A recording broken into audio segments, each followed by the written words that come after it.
समन्ता चक्रवालेषु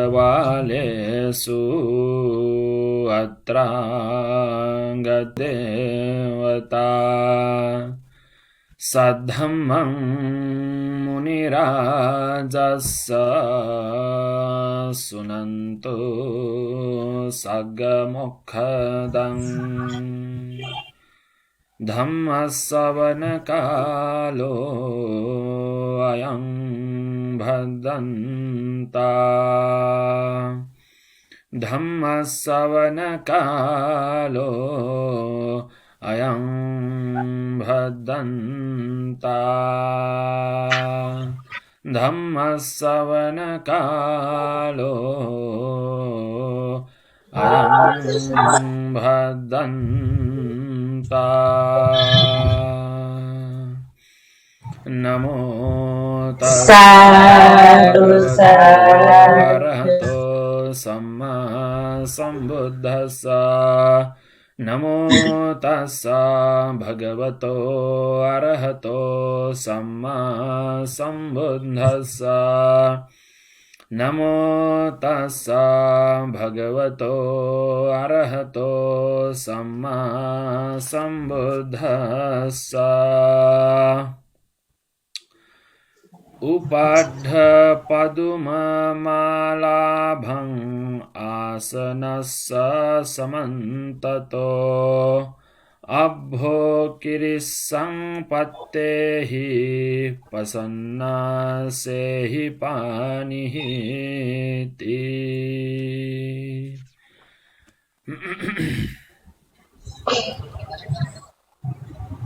आज 2078 साल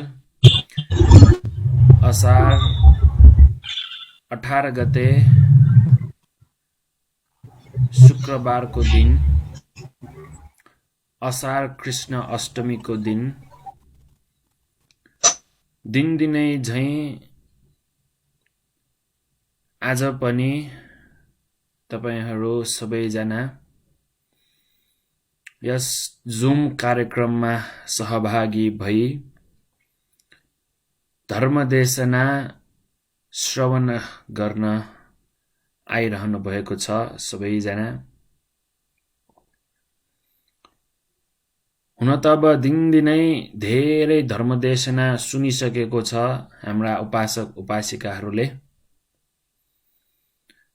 तसर्थ तपाईहरू सबैजनालाई एकमुष्ट रूपमा म यस अवस्थामा तपाईहरू सबैजनालाई शुभकामना व्यक्त गर्न चाहन्छु। यसरी धर्मदेशना सुन्दै गइरहेको क्रममा आज चाहिँ म अलिकति तपाईहरुलाई रोचक है अलि दिव्यमय धर्मदेशना गर्न गइरहेको छु।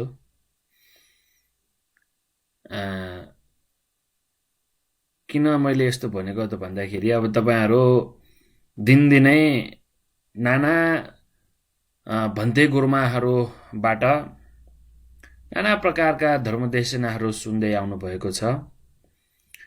कहिलेकाहीँ कथा नै नभएको धर्मदेशना सुन्नु भएको छ भने कहिलेकाहीँ कथा नै कथा भएको धर्मदेशनाहरू पनि सुन्नु भएको छ। कहिलेकाहीँ नबुझ्ने गरिकन अलि गहिरो टाइपको धर्मदेशनाहरू पनि सुन्नु भएको छ भने कहिलेकाहीँ सजिलो टाइपको कथा नै कथाले भरिएको धर्मदेशनाहरू पनि सुन्नु भएको छ। तसर्थ आज चाहिँ म तपाईहरुलाई त्यस्तो गहिरो अलि गाह्रो धर्मदेशना नगरम भनेर सजिलो धर्मदेशना चाहिँ नि गरम कि भनेर चाहिँ नि यो भर्खरै मैले वाचन गरेको जुन गाथा छ त्यो गाथा चाहिँ नि मैले विमानवत्थु है विमानवत्थु भन्ने ग्रन्थको गाथा हो। विमानवत्थुमा 5 नम्बरको विमान कथा हो कुञ्जर विमान वत्थु कथा भनेर। कुञ्जर विमानवत्तु कथा आश्रय गरेर त्यही विषयवस्तु राखेर तपाईहरुलाई धर्मदेशना गर्न लागेको हो मैले। तसर्थ तपाईहरुले सुन्नु भएको पनि छ होला, विमानवत्तु र पेतवत्तु भनेर त्रिपिटक ग्रन्थहरुमा यी दुईटा ग्रन्थहरु छन्, विमानवत्तु र प्रेतवत्तु भनेर। विमानवत्तुमा चाहिँ नि देवताहरुको उहाँहरुको स्वभाव बारे उल्लेखित छ भने पेतवत्तुमा चाहिँ नि नरक प्रेत असुरहरुको बारेमा उल्लेखित भइरहेको छ। यो उल्लेख हुनलाई पनि कसैले त थाहा हुनु पर्यो। तसर्थ यो विमानवत्तुमा र प्रेतवत्तुमा धेरै जस्तो कथाहरु चाहिँ नि मोग्गललान महास्थविर सबैजना थाहा छ है, भगवान बुद्धको बायाँ हात साइडमा बस्नु हुने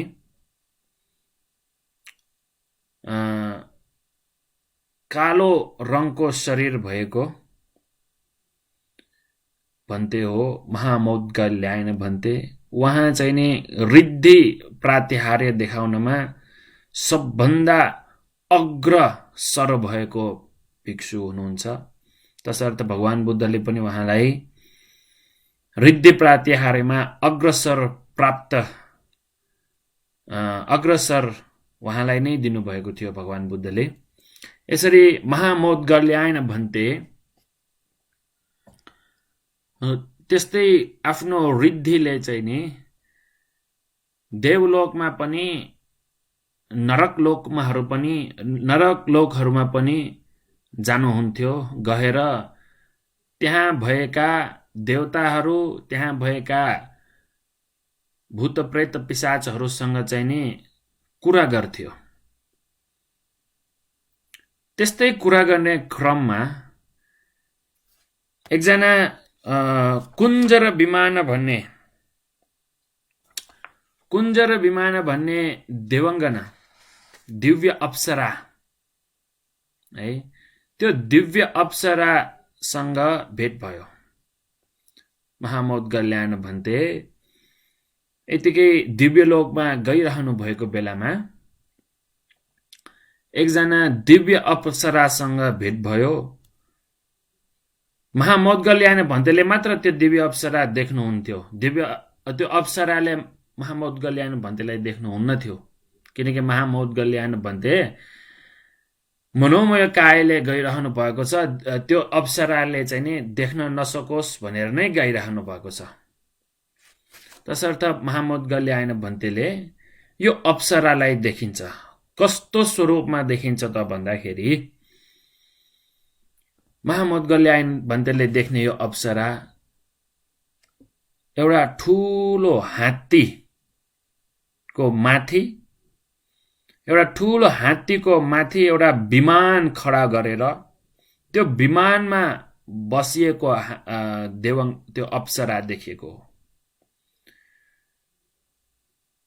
अझ त्यसमा व्याख्या हुँदाखेरि, अट्टकथाहरुमा व्याख्या हुँदाखेरि अथवा विमानवत्तुमा नै व्याख्या हुँदाखेरि कसरी व्याख्या हुने हो त भन्दाखेरि त्यो हात्ती सेतो हात्ती थियो, आकाशमा जान्थ्यो। आकाशमा गए तापनि त्यो हात्तीले जहाँ जहाँ पहिला टेक्छ त्यहाँ कमलको फूल निस्किन्थ्यो। कमलको फूल निकाल्दै हात्तीको पीठमाथि एउटा अप्सराको लागि एउटा विमान पनि खडा हुँदै त्यो विमान पनि अप्सरा पनि धारण गर्दै हात्ती चाहिँ नि त्यो हात्ती चाहिँ नि त्यसरी कमलको फूल आफ्नो पैतालामा निकाल्दै बिस्तारै चल्दै गरिरहेको महामौद्गल्यायन भन्तेले देख्नुभयो। अब सोच्नुहोस्, हात्तीको माथि एउटा विमान खडा गरेर हात्ती जाँदाखेरि त्यो हात्तीको माथि भएको त्यो विमान, अब हुन त हात्तीको माथि भएको त्यसलाई दोला भनेर भनिन्छ हामीले होइन, तर अप्सराहरू बस्ने भएका कारणले गर्दाखेरि, देवताहरू बस्ने कारणले गर्दाखेरि त्यसलाई चाहिँ विमान भनेर भनिन्छ। त्यो हात्तीलाई पनि पुरा सजाएको थियो। त्यो सजाएको वस्त्र आभरणहरूबाट पञ्चतुर्य नाद हुन्छ भनेर भनिन्छ। पञ्चतुर्य नाद भनेको चाहिँ अब हाम्रो नेपाली भाषामा अथवा नेवार भाषामा के हो भनेर मैले पनि थाहा छैन, तर पालीमा चाहिँ नि पञ्चतुर्य भनेर भनेका आतत वितत, आतत एउटा, वितत दुईटा, आतत वितत भनेर तीनवटा, अनि घन भनेर 4, अनि सुशिर भनेर 5। अब यो 5वटा तुर्य वादनहरूलाई चाहिँ नि पञ्चतुर्य भनेर चाहिँ भनिने हो भनेर भनिन्छ। जब यो हात्ती पहिला पहिला राख्दै जान्छ, त्यो हात्तीको शरीरमा दर्शाइरहेको जुन आभरणहरू छन्, ती आभरणहरूबाट यस्ता पञ्चतुर्य वादको नाद हुन्छ अरे। त्यो हात्ती जति बिस्तारै चल्छ त्यति बिस्तारै त्यो हात्ती त्यसरी चलिरहँदाखेरि पनि अप्सराको त्यो जुन विमान छ, त्यो विमान एक थोपा चल्दैन रे, एक थोपा हल्लिँदैन रे। त्यति सूक्ष्मले, त्यति राम्ररी त्यो हात्ती चाहिँ नि अगाडि बढिरहन्छ। त्यो हात्ती त्यसरी अगाडि बढिरहँदाखेरि त्यो माथि विमानमा भएका ती अप्सरा आनन्दले बस्छ। अनि त्यो बेला चाहिँ नि त्यो अप्सरा चाहिँ नि एउटा देवसभामा सहभागी भएर फेरि आफ्नै विमानमा आफ्नै ठाउँमा गइरहेको थियो। आफ्नै ठाउँमा गइरहेको त्यो अप्सरालाई महामौद्गल्यायन भन्तेले देखियो। यसरी देख्दाखेरि महामौद्गल्यायन भन्ते बडो आश्चर्यचकित भयो। हामी पनि त हुन्छ नि है। अब हेर्नु, यत्रो ठुलो हात्ती, त्यो हात्तीलाई पनि पुरा सजाइएको छ। त्यो हात्तीले जहाँ जहाँ पाइला टेक्छ त्यहाँ त्यहाँ कमलको फूलले भरिएको हुन्छ। त्यो हात्तीको माथि भएको विमानमा बस्ने अप्सरा देखेपछि हामीले हाम्रै आँखाले त्यस्तो देख्यो भने हामी कति आश्चर्य हुन्छ है। त्यसै गरी महामौद्गल्यायन भन्ते पनि आश्चर्य हुनुभयो। तसर्थ महामौद्गल्यायन भन्तेलाई त्यो अप्सरासँग कुरा गर्न मन लाग्यो अरे। कुरा गर्न मन लाग्दाखेरि महामौद्गल्यायन भन्तेले अधिष्ठान गर्नुभयो, मेरो यो शरीर फलाना त्यो अप्सराले देख्न सकोस् भनेर अधिष्ठान गर्नु हुँदाखेरि मात्र त्यो अप्सराले महामौद्गल्यायन भन्तेलाई देख्नुभयो। महामौद्गल्यायन भन्तेलाई देख्न साथ त्यो अप्सरा आफ्नो विमानबाट झरेर, अब हामी पो हात्तीबाट झर्दाखेरि के कस्तो, अब खुट्टाबाट टेक्दै टेक्दै झर्नुपर्छ हैन। खुट्टाले त्यो हात्तीको कहाँ कहाँ टिक्नु पर्ने हो त्यहाँ टिकेर चाहिँ नि झर्नुपर्छ। तर यो अप्सरा चाहिँ त्यसरी झर्नु परेन। आफ्नो विमानबाट खुरुक्क निस्क्यो, आकाशबाट नै सुर तल झर्यो। महामौद्गल्यायन भन्ते जहाँ छ त्यहाँसम्म झरेर महामौद्गल्यायन भन्तेलाई वन्दना गर्यो। वन्दना गरेर महामौद्गल्यायन भन्तेले अप्सरालाई सोध्यो, ओहो, तिम्रो यो शरीर कति तेजिलो छ। तिम्रो त्यो आँखा कमलको फूलको एउटा पात जस्तै त्यति राम्रो छ। तिम्रो यो शरीरमा, पुरै शरीरमा कमलको फूलको रेणुले भरिएको छ है। गोल्डन कलर छ यो शरीर, तिम्रो शरीर। ओहो, यस्तो शरीर, त्यसै गरी त्यत्रो सजावटले सजाइएको यो हात्ती कमलको फूलले बास्नादार भएको तिम्रो यो शरीर कसरी प्राप्त भयो? तिमीले मनुष्य लोकमा हुँदाखेरि के दान धर्म गरेर आएको हो, अथवा शील पालना गरेर आएको हो, कि अथवा कसैलाई, कोही भन्ते व्यक्तिहरूलाई, कसैलाई पूजा गर्न योग्य व्यक्तिलाई हात नमन गरेर 10 औँला जोडेर नमन गरेको हो? यसरी चाहिँ नि महामौद्गल्य भन्तेले सोध्नु हुँदाखेरि अप्सराले जवाब दियो, हो महामौद्गल्य भन्ते, म मनुष्य आत्मामा रहँदा मैले एउटा दान कर्म गरेको थिएँ, शील पालना होइन, मैले एउटा दान कर्म गरेको थिएँ भनेर अप्सराले पहिलाको जुनीको मनुष्य आत्मा भावको एउटा कथा महामौद्गल्य भन्तेलाई भन्छ। के कथा त त्यो भन्दाखेरि भगवान बुद्ध जेतवनाराम विहारमा बसिरहनु भएको थियो। त्यो बेलामा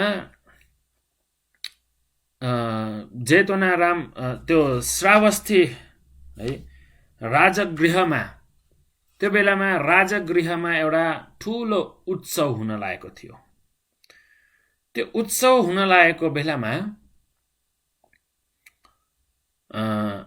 त्यो उत्सवमा चाहिँ नि महाराज त्यो बेलामा त्यहाँ राज गरेको राजा चाहिँ नि कोशल राजा हैन, बिम्बिसार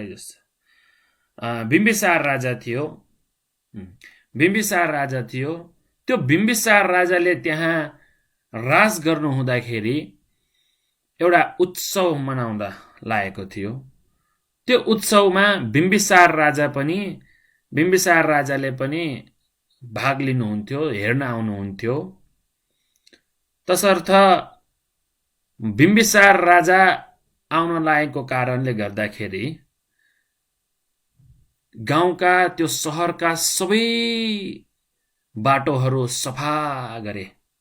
जस्तै कि नेपालमा पनि हैन, कोही विदेश राजदूतहरू आयो भने चाँडै त्यहाँ बाटो नि बनाउँछ नि हैन, चिप्लो गरी चाहिँ बाटो बनाउनु पर्यो, त्यो गाडीहरू सर्र आउनु पर्यो हैन।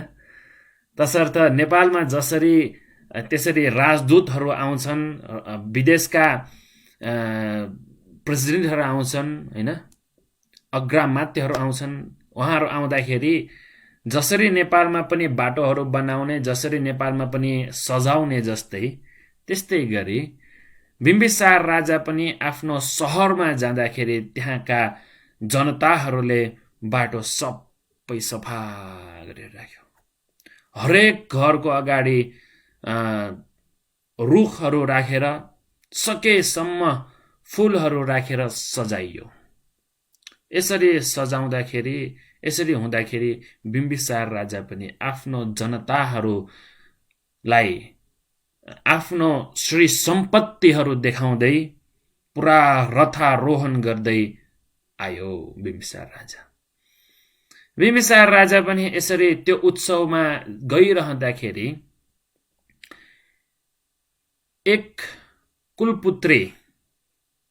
एकजना कुलपुत्री थिए।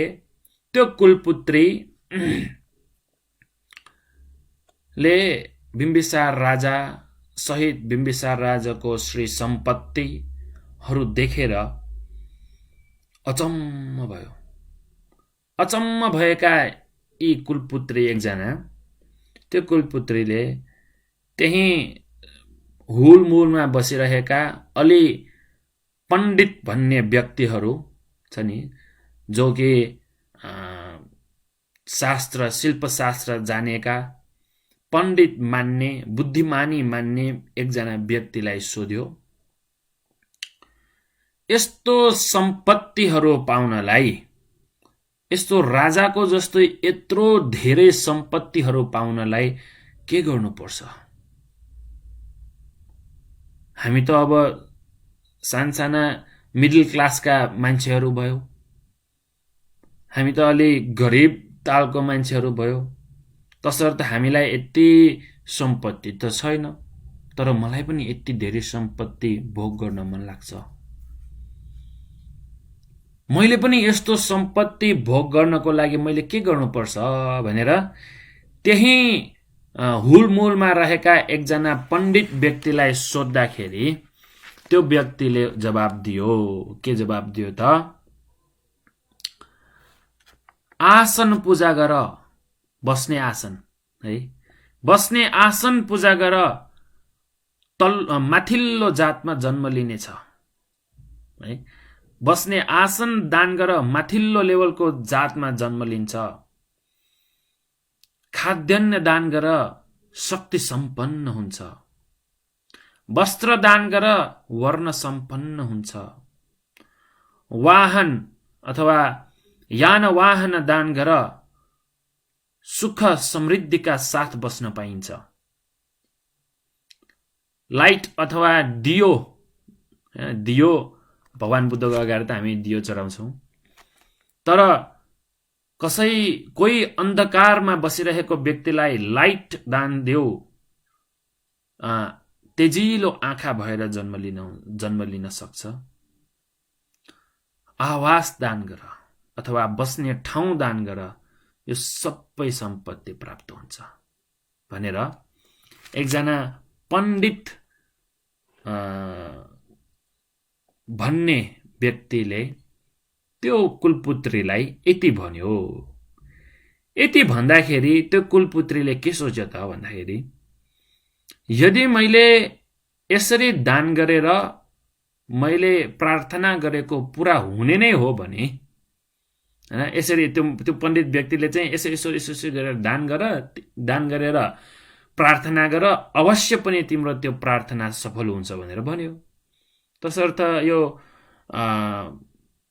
कुलपुत्रीले के सोच्यो त भन्दाखेरि, म पनि दान गर्छु, तर यस्तो सम्पत्ति मलाई चाहिँदैन।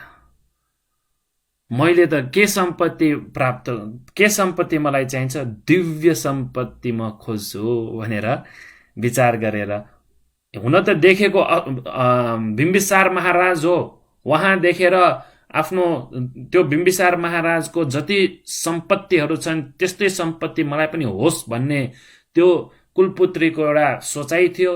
त्यो सोचाइको अनुसार त्यहाँ भएका एक पण्डित मान्ने व्यक्ति, बुद्धिमानी व्यक्तिलाई सोद्धाखेरि यस्तो जवाब आउँदाखेरि, ल त्यसो भए म पनि पुण्य कार्य गर्छु, तर यस्तो बिम्बिसार राजाको जस्तो म चाहिँ नि सम्पत्ति, त्यो भन्दा ठुलो सम्पत्ति म प्रार्थना गर्छु भनेर सोचेर उसलाई पनि के भएको थियो त भन्दाखेरि, उसको घरबाट सायद अब त्यो चाहिँ नि ऊ चाहिँ नि अब बिहे गरेर गइसकेको कुलपुत्री होला, तसर्थ आफ्नो घरबाट चाहिँ नि, माइतीबाट चाहिँ नि उसलाई सेतो कपडा एउटा, अनि लाउने वस्त्र 2 जोर, अनि कमलको फूलहरू चाहिँ नि दिएर पठाएको रहेछ। सँगसँगै घिउ, मह, सक्खर, चामल, दूध इत्यादि रूपमा चाहिँ नि घर गृहस्थीको लागि, खाना पिउनको लागि जे चाहिन्छ त्यो सबै चाहिँ माइतीबाट दिएर ल्याएर रहेछ। त्यो उत्सव भएको कारणले गर्दाखेरि, बुझ्नुभयो है। हाम्रो पनि त्यस्तो उत्सव केहीहरू भयो भने हामी पनि आमाहरू हैन माइती गएर यस्तो के गर्ने चलन चल्ती छ नि नेवार समुदायमा। त्यस्तै गरी अब उहिलेको समयमा पनि, भगवान बुद्धको समयमा पनि यस्तै माइतीबाट चाहिँ यसरी पठाउने चलन चल्ती थियो होला। तसर्थ त्यही चलन चल्तीको अनुसार आफ्नो छोरीलाई भनेर चाहिँ नि माइतीबाट चाहिँ नि यस्तो 2 जोर कपडा, एउटा सेतो कपडा, अनि कमलको फूल, त्यसै गरी खाद्यान्नको लागि चाहिने सामानहरू सबै पठाएको रहेछ। अब यो कुलपुत्रीले पनि के सोच्यो त भन्दाखेरि, मलाई आज उत्सवको लागि भनेर यति वस्त्रहरू मैले प्राप्त गरिरहेको छु अहिले, मसँग छ यति वस्त्रहरू, मसँग छ यस्तो चिजवस्तुहरू, तसर्थ म पनि यस्तै धन सम्पत्तिहरू लाभ गर्नको लागि, जस्तो कि बिम्बिसार महाराजको जस्तो धन सम्पत्तिहरू लाभ गर्नको लागि म पनि पुण्य कार्य गर्छु भनेर सोचेर त्यो जुन पठाएको खाद्यान्न सम्पत्तिहरू हो, त्यो खाद्यान्नहरू चाहिँ नि अब सायद त्यो दिनमा पनि उसले चाहिँ नि चलायो होला, खाना पिउन गर्यो होला। त्यस पछिल्लो दिनमा, त्यो दिनमा त अब उत्सवै थियो, तसर्थ त्यो दिनमा उत्सवमा नै गयो, त्यही उत्सव नै हेर्दै रमायो। अघिल्लो दिन, दोस्रो दिनमा चाहिँ नि उसले के सोच्यो त, त्यो कुलपुत्रीले के सोच्यो त भन्दाखेरि, अब म पनि पुण्य कर्म एउटा गर्नु पर्यो, एउटा ठुलो पुण्य कार्य गरेर म पनि बिम्बिसार राजाको सम्पत्ति जस्तो होइन, त्योभन्दा ठुलो सम्पत्ति, दिव्य सम्पत्ति म प्रार्थना गर्छु भनेर चाहिँ नि उसले के गर्यो, आमाको घरबाट पठाएको त्यो सेतो कपडा आफ्नो घरमा अलि ठुलो आसन बनाएर, त्यो आसनमा त्यो कपडा, सेतो कपडा बिछाएर, त्यो सेतो कपडामा जस्तै त्यसरी नै आफ्नो माइतीबाट पठाएको जुन त्यो कमलको फूल छ, त्यो कमलको फूलको पत्ता पत्ता निकालेर त्यो आसनको चारैतिर गोल गरेर चाहिँ नि सजायो। त्यसरी सजाएर अझ त्यहाँ त्यो आसनमा बस्दाखेरि तल माथि हरेक ठाउँमा फुलै फुलले सजायो। त्यसरी फुलै फुलले सजाएर जबसम्म कोही भिक्षु आउनुहुन्न तबसम्म बाटो हेर्दै बस्यो। त्यसरी बाटो हेर्दै बस्दाखेरि अब खाद्यान्नहरू पनि सबै तयार गरेर, कोही भिक्षु एकजना आउनुहुन्छ कि भनेर बाटो हेर्दै बस्दाखेरि ठ्याक्कै त्यही बेलामा भिक्षाटनको बेला आयो। भिक्षाटनको समय आउँदाखेरि सारीपुत्र भन्ते भिक्षाटन गइरहेको देख्दाखेरि आफ्नो दासीलाई भन्यो, फलाना भिक्षु भिक्षाटनको लागि गइरहनु भएको छ, त्यो भन्तेको पात्र लिएर यहाँ हाम्रो घरमा बोलाऊ भनेर भन्दाखेरि त्यस्तै गरी त्यो दासी पनि गएर सारीपुत्र भन्तेलाई वन्दना गरेर, भन्ते तपाईको प्रतीक्षामा एकजना कुलपुत्री दान दिनको लागि अस्वस्थ छ, दान दिनको लागि धेरै कुरेर बसिरहेको छ भनेर भन्दाखेरि सारीपुत्र भन्तेले पनि त्यो पात्र उहाँको हातमा दियो, दासीको हातमा दियो। त्यो दासीले पनि पात्र लिएर सारीपुत्र भन्तेलाई आफ्नो मालिकनीको घरमा लगेर जब सारीपुत्र भन्ते त्यो घरमा पुग्नुभयो, सारीपुत्र भन्तेलाई वन्दना गरेर आफूले त्यसरी सजाइरहेको त्यो आसनमा विराजमान गराएर, आफूले आफ्नै हातले पकाएको त्यत्रो माइतीबाट त पठाएर ल्याएछ, घिउ, मह, सक्खर इत्यादि रूपले धेरै खाद्यान्नहरू त पठाएको छ। त्यो खाद्यान्नहरू ले सबभन्दा मिठो, आफू दैनिक रूपमा खाने बेलामा यतिकै खान्छ हैन, दैनिक रूपमा खाँदाखेरि अब जे भए पनि खाने त हो, जिन्दगी चलाउने त हो भनेर जे छ त्यही बनाएर खाने हो। तर पुण्य कर्म गर्दाखेरि त्यो उपासिकाले, त्यो कुलपुत्रीले सकेसम्म मिठो गरी नै पकायो। त्यो मिठो गरेर पकाएको दान भोजन सारीपुत्र भन्तेको पात्रमा राखेर उहाँलाई दान गर्यो। दान गरेर श्रद्धा चित्तले दान गरेको है। अब श्रद्धा नभए त त्यत्रो सजावट त गर्दैन उसले है। तसर्थ त्यत्रो राम्ररी आसन बिछाएर, राम्ररी फूलहरू बिछाएर, त्यत्रो राम्ररी चाहिँ नि यो पुण्य कर्म गरेर अझ सारीपुत्र भन्तेलाई सकेसम्म भोजन पनि गरायो, पेट भरिने गरी भोजन गरायो। पेट भरिने गरी भोजन गराएर भोजन पश्चात त्यो पात्र पनि फेरि भोजन सकिसकेपछि पात्र पनि फेरि लिएर त्यो पात्रहरू सब राम्ररी पखालेर फेरि पात्र त्यो पात्र र अनि सारीपुत्र भन्ते बस्नु भएको जुन आसन छ त्यो सेतो कपडा थियो, त्यो सेतो कपडा पनि राम्ररी पत्याएर आफ्नो दासीलाई नै दिएर, ल सारीपुत्र भन्तेको यो परिष्कार, अब त्यो जुन आसन चाहिँ दान दिएको चाहिँ त्यो चाहिँ नि परिष्कार भयो। त्यो परिष्कार सहित पात्र पनि लिएर चाहिँ नि तिमी सारीपुत्र भन्ते सँगै बिहारमा सम्म छोडेर आऊ भनेर चाहिँ दासीलाई दियो, पठायो। त्यसरी नै सारीपुत्र भन्तेलाई दान दिएर चाहिँ नि यो गरेको पुण्य अनुभावले म दिव्य सम्पत्ति मलाई भोग गर्न पाओस् भनेर त्यो प्रार्थना गरेको थियो। त्यो प्रार्थनाको अनुसार म अहिले यसरी ठुलो हात्ती र त्यो हात्ती जहाँ जहाँ पहिला टेक्छ त्यहाँ कमलको फूल निस्किन्छ। मैले जहाँ पहिला टेक्छु त्यहाँ मेरो कमलको फूल निस्किन्छ। मेरो यो शरीर भरि कमलको फूलको सुगन्ध भइरहेको छ।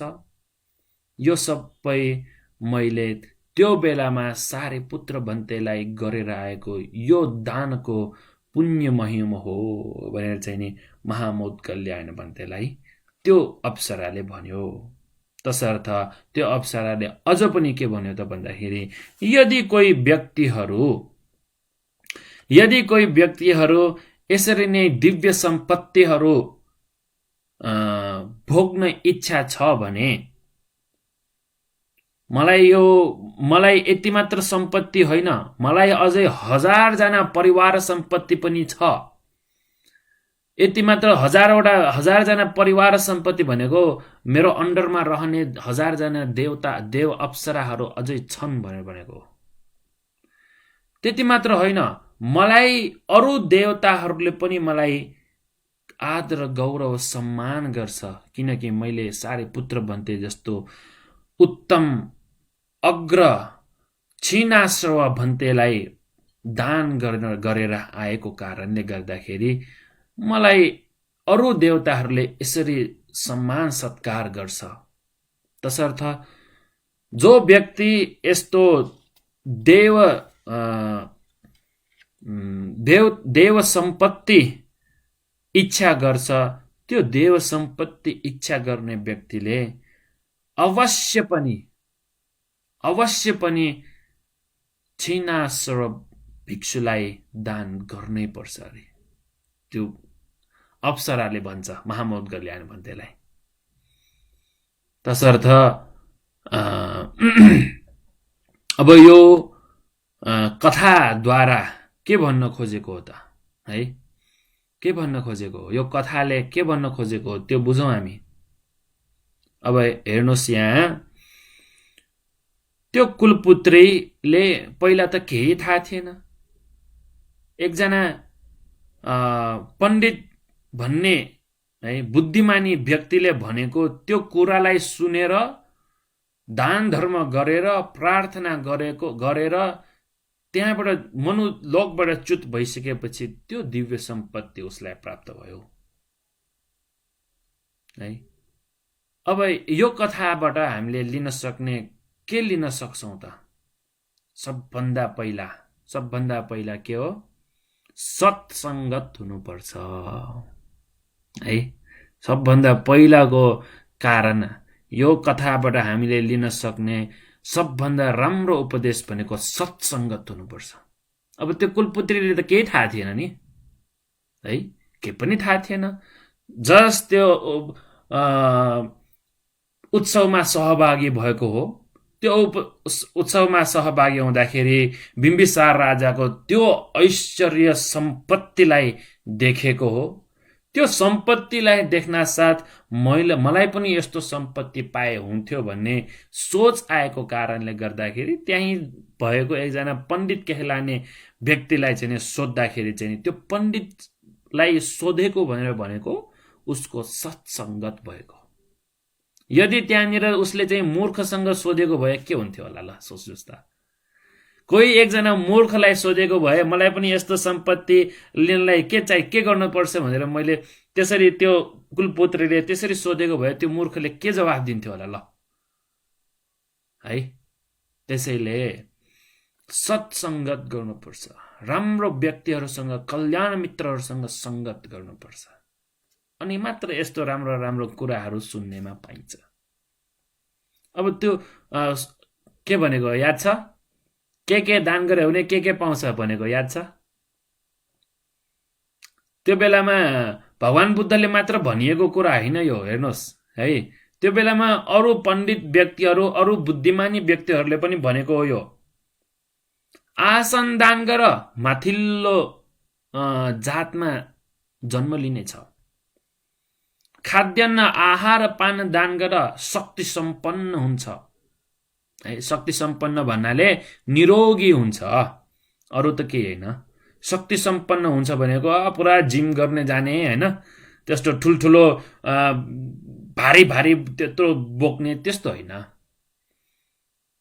निरोगी हुन्छ, शक्ति सम्पन्न हुन्छ, आफ्नो काम आफूले गर्न सकिन्छ, आफ्नो जति पनि छोराछोरी होस् उनीहरूलाई सम्हाल्न सक्छ।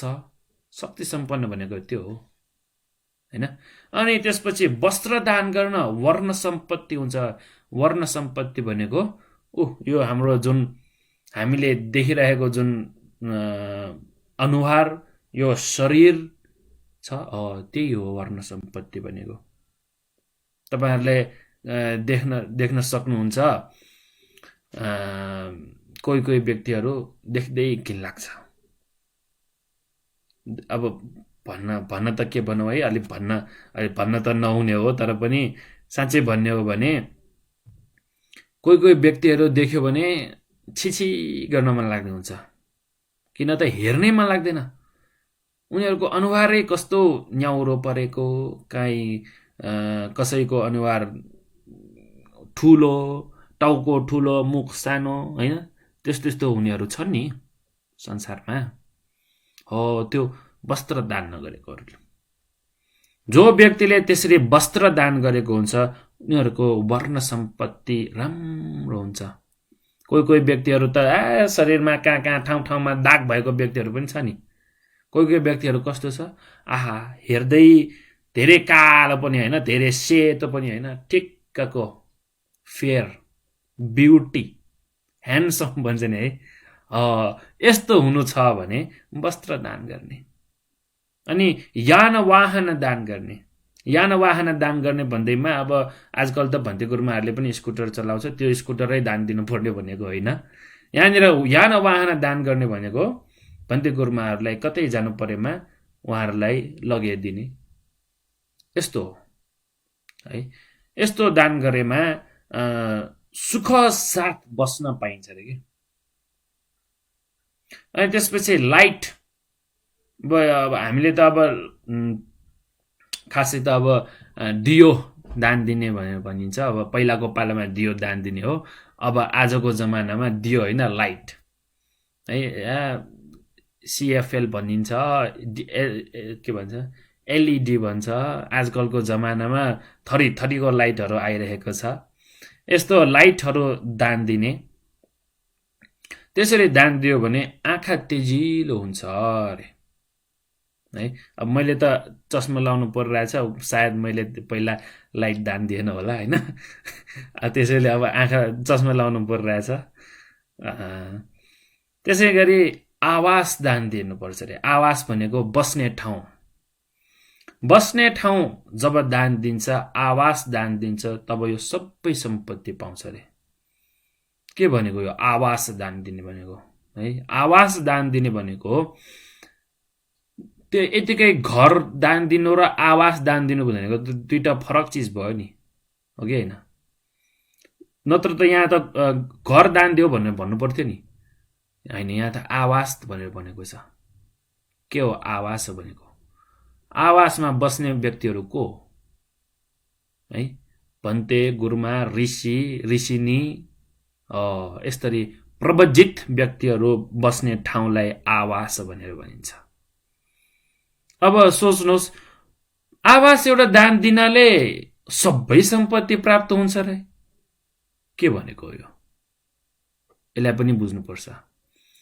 आवास दान दिनाले सबै सम्पत्ति पाउँछ भनेर भनेको हो। आवास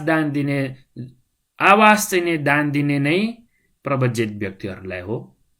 जब प्रवजित व्यक्तिहरूलाई आवास दान दिन्छ तब त्यो प्रवजितहरूले त्यो आवासमा बसेर कस्तो कस्तो पुण्य कर्म गर्छ, कस्तो कस्तो कुशल कर्म गर्छ है।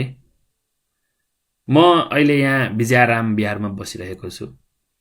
यो विजयाराम बिहार बनाउनको लागि धेरै दाताहरूले चन्दा दिएको छ। कसैले 100, 200, 300, 1000, 5000, लाख, 2 लाख, 7 लाख, 8 लाख त्यसरी दान दिएका उपासक उपासिकाहरू छन्। अब उहाँहरूले त त्यति दान दिएर सकिसक्यो खासै भन्ने हो भने है। उहाँहरूले त त्यति अलि आफूसँग कति थियो त्यति चन्दाको स्वरूप दान दियो, सक्यो। तर हामी आजसम्म पनि यो बिहारमा बसेर तपाईहरूले यसरी धर्म श्रवण गर्न पाइरहनु भएको छ। यो कोरोनाको समय भए पनि, लकडाउनको समय भए पनि दिनदिनै सबै सत्वप्राणीहरूलाई यो कोरोनाबाट ग्रसित सबै बिरामीहरूलाई निरोगी होस् भन्दै कामना गर्दै बुद्ध पूजा, रत्नसूत्र पाठहरू गरिरहेका छौँ हामी। भगवान बुद्धलाई बुद्ध पूजा गरिरहेका छौँ। समय समयमा ध्यान भावनाहरू गरिरहेका छौँ। अब हेर्नुहोस्, यो आवास दान दिँदाखेरि भन्तेहरूले, गुरुमाहरूले, ऋषिहरूले, ऋषिनीहरूले, प्रवजितहरूले जति पनि कुशल कार्य, कुशल कर्महरू गर्छन् त्यो सबै कुशल कर्महरूको पुण्य त्यो बिहार बनाउनको लागि जसले चन्दा दिएको हो त्यो चन्दा दिएका सबै उपासक उपासिकाहरूलाई पाउँछ। 100 रुपियाँ नै दान दिएको किन नहोस्, 1000, 5000, लाखौं लाख पनि दान दिएको किन नहोस्, उहाँहरू सबैजनालाई यो पुण्य प्राप्त हुन्छ।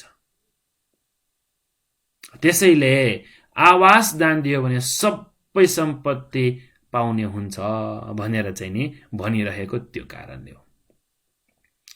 अब यस्तो राम्रो कुराहरू त्यो कुलपुत्रीले सुन्न पाएको सत्सङ्गतको कारणले है। त्यसैले मैले पहिला पनि एकपटक भनिसकेँ, कल्याण मित्रहरू भनेका कस्ता हुन्, पाप मित्रहरू भनेका कस्ता हुन् भनेर। अब त्यो चाहिँ नि फेरि म यहाँ दोहोऱ्याइराख्दिनँ, किनकि त्यो अब फेरि दोहोऱ्याउँदाखेरि होइन, त्यो नदोहोऱ्याइकन तपाईँहरूले त्यो धर्मदेशना सुन्न चाहनुहुन्छ भने युट्युबमा पनि छ होइन, युट्युबबाट हेर्न सक्नुहुन्छ। नेपाल बुद्धिस्ट एक्टिभिटिज भन्ने युट्युबमा छ, त्यो युट्युबमा गएर त्यसको कथा चाहिँ नि को कल्याण मित्र भन्ने को हो, पाप मित्र भन्ने को हो, त्यो बारे मैले पहिले पनि धर्मदेशना गरिसकेँ। अब यो कथाबाट हामीले लिन सक्ने पहिलो उपदेश भनेको नै सत्सङ्गत गर्नुहोस् भन्ने हो है। त्यसपछि यो कथाबाट हामीले लिन सक्ने अर्को उपदेश के हो त भन्दाखेरि दान गर्नुहोस् रे। दान गर्नुहोस्। त्यो दान पनि फेरि यतिकै फाटफुट दान होइन। अब कोही माग्ने आयो रे, माग्नेलाई 5 रुपियाँ, 10 रुपियाँ, 100 रुपियाँ दिएर फुट्ट दिएर ल जाऊ भनेर दिने त्यस्तो दान होइन यो। हेर्नुहोस्, यसमा यो कुलपुत्रीले गरेको दान कस्तो दान, पुरा श्रद्धा राखेर है। त्यो आसन जुन कि आफ्नो घरबाट पठाइएको सेतो कपडा, त्यो कपडा राखेर आसन बिछाएर त्यो आसनमाथि पनि सुगन्ध होस् भनेर फुलहरू छर्याएर कति राम्ररी उसले त्यो दान गरेको है। त्यसैले हामीले पनि दान गर्दाखेरि सकेसम्म श्रद्धा राखेर सकेसम्म सफा गरेर दान दिनुपर्छ। आसन पनि सफा होस्, त्यो ठाउँ पनि सफा होस्, आफ्नो मन पनि सफा होस् है। जब त्यो ठाउँ नै राम्रो छैन भने आफ्नो मन त कस्तो ठाउँ हेतेरी क्या, यस्तो ठाउँमा राखेर पनि दान दिने त्यस्तो हुन्छ है। जब ठाउँ नै सफा भयो भने आहा त्यो ठाउँ नै कस्तो जाज्वल्यमान हुन्छ। त्यो ठाउँबाट नै त्यस्तो राम्रो ठाउँमा हुँदाखेरि आफ्नो मन पनि प्रसन्न हुन्छ। तसर्थ त्यसैले दान दिँदाखेरि पहिला त्यो ठाउँ राम्रो गर्नुहोस्, त्यसपछि दान दिने तरिका राम्ररी दान दिनुहोस्, श्रद्धा भक्ति राखेर दान दिनुहोस्। यतिकै अब नेपालमा त अब के गरौँ है, कठिन दान सबभन्दा ठुलो दान, महादान कठिन दान भनेर भन्छ होइन। अब कठिन दान आउँदाखेरि, दान दिनु पर्दाखेरि दान दियो भनेर भन्थे, दान दियो भनेर भन्थे, त्यति मात्र हो कि होइन नेपालमा। अब त्यो महादान कठिन दानमै त्यसरी दान गर्छ हामीले, त्यस्तो होइन। हामीले दान दिँदाखेरि सकेसम्म, अब कठिन दानमा त अब त्यो समयको पाबन्दीको कारणले गर्दाखेरि त्यसरी गर्ने हुन्छ भने आफ्नो घरमा बोलाएर भन्तेहरूलाई भोजन दान गराएर दान गर्दाखेरि होइन, कमसेकम त्यस्तो बेलामा भन्तेहरूलाई बोलाउँदाखेरि त्यो आसनहरू चट्ट पारेर राख्नुहोस्, सफा गर्नुहोस्, सकेसम्म त्यो ठाउँ सुगन्धित गर्नुहोस्, सकेसम्म त्यो ठाउँमा लाइटले भर्नुहोस् ताकि भन्तेहरूले त्यो अन्ध्यारोमा बसेर खान नपरोस् होइन। अब यहाँ मैले यसरी भनिरहँदाखेरि हाम्रै लागि चाहिँ नि भनेको हो कि भन्न लाग्छ होइन, त्यस्तो होइन, तपाईँहरूको लागि भनिरहेको हो है। त्यसरी राम्ररी दान दिनुहोस्, सफा सुग्घर गर्नुहोस्, सकेसम्म श्रद्धा भक्ति राखेर दान दिनुहोस्। हो त्यसरी दान दियो भने दान दिने त हो हामीले, तर त्यो दान पनि शुद्ध मनको, शुद्ध पवित्रको दान हुनुपर्छ। त्यस्तो भयो भने मात्र आफूले जुन प्रार्थना गरेको, जे प्रार्थना गरेको त्यो पाउँछ। भन्तेहरूले भन्नु पनि हुन्छ के अरे, त्यो भोजनमा आउनु हुँदाखेरि भन्तेहरूले भन्नु पनि हुन्छ कहिलेकाहीँ, दान दिएर बेकारमा मैले दान दिएको भनेर चाहिँ लास्टमा त्यसरी नसोच्नुहोस् भनेर भन्छ है। मैले आजको यो दानमा यत्रो खर्च गरेँ, बेकारमा यत्रो खर्च गरेको, मैले यत्रो खर्च मेरो 1 महिनाको लागि पुग्ने खर्च भनेर सोच्यो भने है, त्यसरी सोच्यो भने सम्पत्ति त पाउँछ तर भुकत्न पाउँदैन, त्यस्तो हुन्छ है। त्यसैले यो कथामा आएको दोस्रो उपदेश भनेको दान दिनुहोस् तर श्रद्धा भक्ति राखेर दान दिनुहोस्, सफा सुग्घर गरेर दान दिनुहोस्, मन सफा गरेर दान दिनुहोस् है। यो कथाबाट पाएको हामीले उपदेश भनेको, सबभन्दा राम्ररी देखिने उपदेश भनेको यो दुईटा हो। सत्सङ्गत गर्नु, सबभन्दा पहिला दान दिन अगाडि त सत्सङ्गत हुनुपर्छ, राम्रो कल्याण मित्रहरूको सङ्गत हुनुपर्छ। कल्याण मित्रहरूको सङ्गत भएमा मात्र हामीले राम्ररी दान गर्नुपर्छ भनेर थाहा हुन्छ। अब फेरि मैले यहाँनिर यो दानकै मात्र धेरै कुरा गरेँ है, तर तपाईँहरूले फेरि त्यो भन्तेको लोभ लालचले मात्र दानको कुरा गर्यो भनेर सोच्नु होला, त्यस्तो होइन। अब यो कथा नै यही दानको कारणले गर्दाखेरि, यो कुलपुत्रीले त्यही दान गरेकै कारणले गर्दाखेरि उसले त्यस्तो ठुलो अप्सरा भएर जन्म लिन पाए है। अप्सरा भएर त्यत्रो सबै अरू देवताहरूले पनि आदर सम्मान राख्न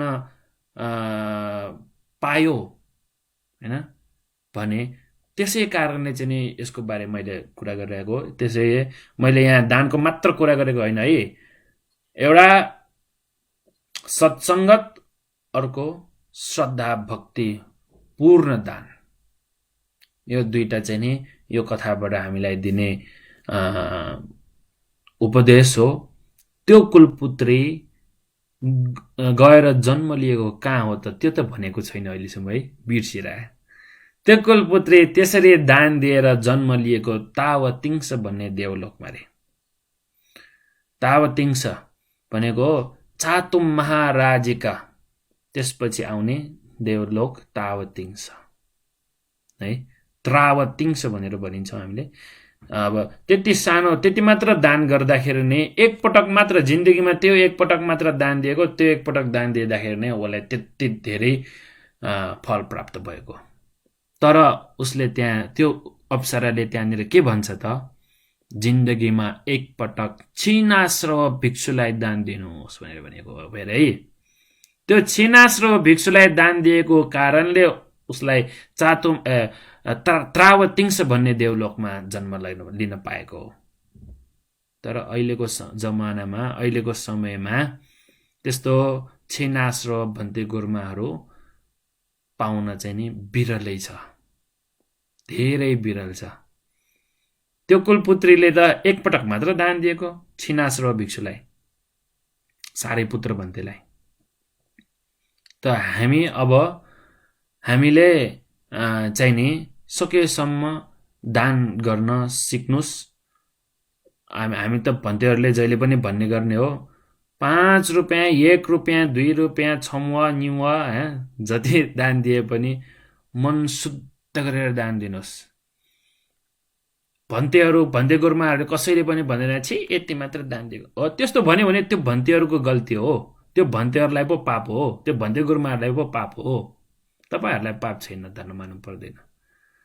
तपाईहरूले जति दान दिन सक्नुहुन्छ, अब नेपालमा त अब पैसा मात्र दान दिने, धेरै जसो पैसा नै दान दिने हो है। तर यहाँ भनिएको छ मैले, आसन दान दिनुहोस्, माथिल्लो जातमा जन्म लिनुहुन्छ। आहार दान दिनुहोस्, आहार भनेको भोजन दान नै दिने हो होइन, भोजन दान दिनुहोस्, शक्ति सम्पन्न हुन्छ। वस्त्र दान दिनुहोस्, वस्त्र भन्नाले भन्तेहरूलाई चाहिने चिवर अन्तर्वासहरू हो है। यसरी चाहिँ थाहा पाउनुपर्छ तपाईँहरूले पनि भन्दै, अब यो उपदेशको, यो कथाको फेरि पनि भन्छु, यो कथाको मुख्यतः 2टा उपदेश छन्। सत्सङ्गत हुनु अथवा कल्याण मित्रहरूको सङ्गत गर्नु र दान दिँदाखेरि सकेसम्म मन प्रसन्न गरेर श्रद्धा राखेर दान दिनुहोस्। यो 2टा उपदेश तपाईहरूलाई दिँदै आजको यो धर्मदेशना यहीँ टुङ्ग्याउँछु। तपाईहरू सबैजना आनन्द रूपले है, सबैजनाले चाहिँ नि मैले यहाँ हेरिरहेको छु, सबैजनाको अनुहारहरू राम्ररी मन एकचित्त पारेर चाहिँ नि सुन्नु भएको देखियो। तपाईहरू सबैजनालाई पनि धेरै धेरै साधुवाद भन्दै भवतु सब मङ्गलम् भन्दै मेरो आजको यो धर्मदेशना यहीँ टुङ्ग्याउँछु। साधु साधु साधु।